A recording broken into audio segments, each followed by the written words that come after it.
Hello dear students, myself Rishi Jain. I hope all of you enjoying my lecture. So please subscribe my channel too. अब देखिए जो आपके पास जो next article है यहाँ पे वो है Joule's law of heating effect के बारे में। बट आपको मैंने इससे पहले वीडियो में इस चीज के बारे में बता दिया है कि what is the basic cause of the heating. मतलब वहां पे क्या होता है, जो इलेक्ट्रिकल एनर्जी है उसे हीटिंग एनर्जी में कन्वर्ट कर दिया जाता है। तो बेसिकली हमारे जो सिलेबस का कंटेंट है वो ये है Joule's law of heating effect. We should know about it कि इसके अकॉर्डिंगली क्या है कि जब किसी कंडक्टर में आपके पास करंट फ्लो करता है, जब किसी कंडक्टर में करंट फ्लो करता है तो होता क्या है, इसमें हीट प्रोड्यूस होती है। मतलब जो इलेक्ट्रिकल एनर्जी है वो हीट एनर्जी में कन्वर्ट हो रही है।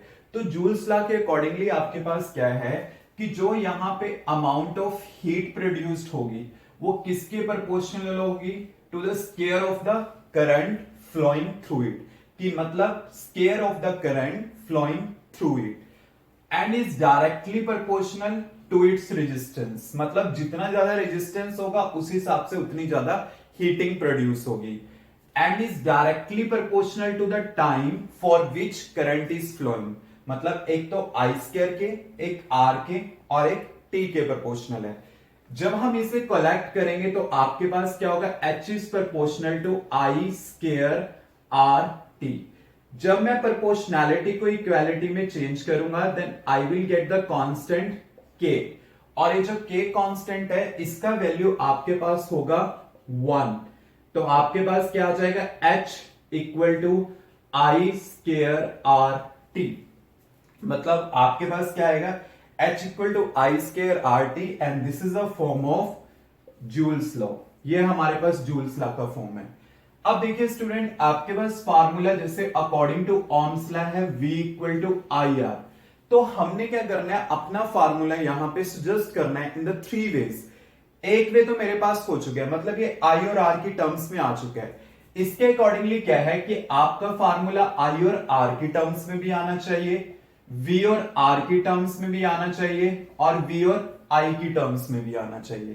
तो ये तो हो गया मेरे पास I और R की टर्म्स में। अब आपको पता है H इक्वल टू क्या है, जैसे आई स्क्वायर आर टी, आई का वैल्यू यहां से क्या आएगा, V बाय आर। मैं यहां पे पुट कर देता हूं तो मेरे पास क्या आएगा, V by R whole square R T.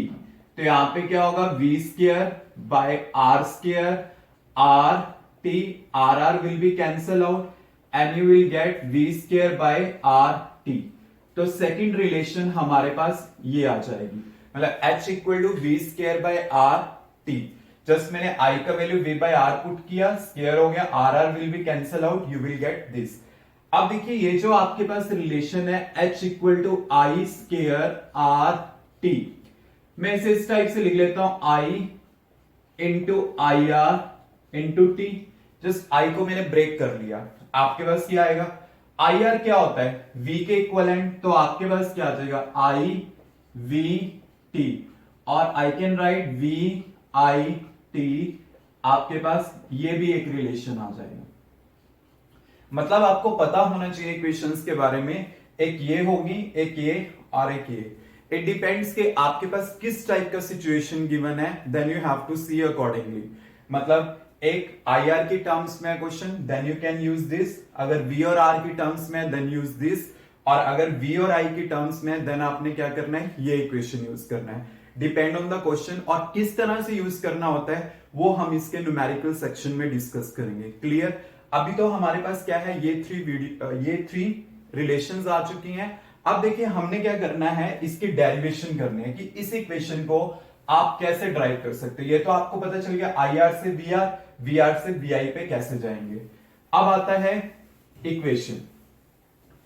Students you know very well, for the expression और वी कैन से डेरिवेशन, आपने करना क्या है, आपको पता है कि यहां पे जो वर्क डन होगा बाय द इलेक्ट्रॉन, वही वर्क एनर्जी की फॉर्म में कन्वर्ट होगा, हीट एनर्जी की फॉर्म में। तो आपको ये रिलेशन पता है, work done per unit charge equal to क्या होता है, पोटेंशियल। तो आपके पास W क्या होगा, equal to V into Q. Clear. अब V का value according to Ohm's law क्या होता है, IR, मैंने यहां पे V equal to IR put कर दिया। अब आपको पता है I इक्वल टू क्या होता है, Q बाई टी, तो Q का वैल्यू क्या आ गया, I इंटू टी, मतलब जो चार्ज हमारे पास होगा वो क्या होगा, I इंटू टी। तो आपके पास क्या आ जाएगा यहाँ पे, I स्केयर आर टी, और यही जो वर्क होगा वो किसकी कन्वर्ट फॉर्म में कन्वर्ट होगा, हीट की फॉर्म में। मतलब हम इसको लिख सकते हैं H equal to I square R T. बाकी आपको पता है इसी से लिंक करके हम दूसरी फॉर्म भी बना सकते हैं, V square by R T, या फिर मैं इसकी ये वाली फॉर्म भी यूज कर सकता हूं, वी आई टी। ये मैंने ऑलरेडी आपको बता दिया कि ये फॉर्म कैसे बनेगी और ये इसकी डेरिवेशन हो जाएंगी। डेरिवेशन बिल्कुल सिंपल है और काफी बार एग्जाम्स में आई भी हुई है।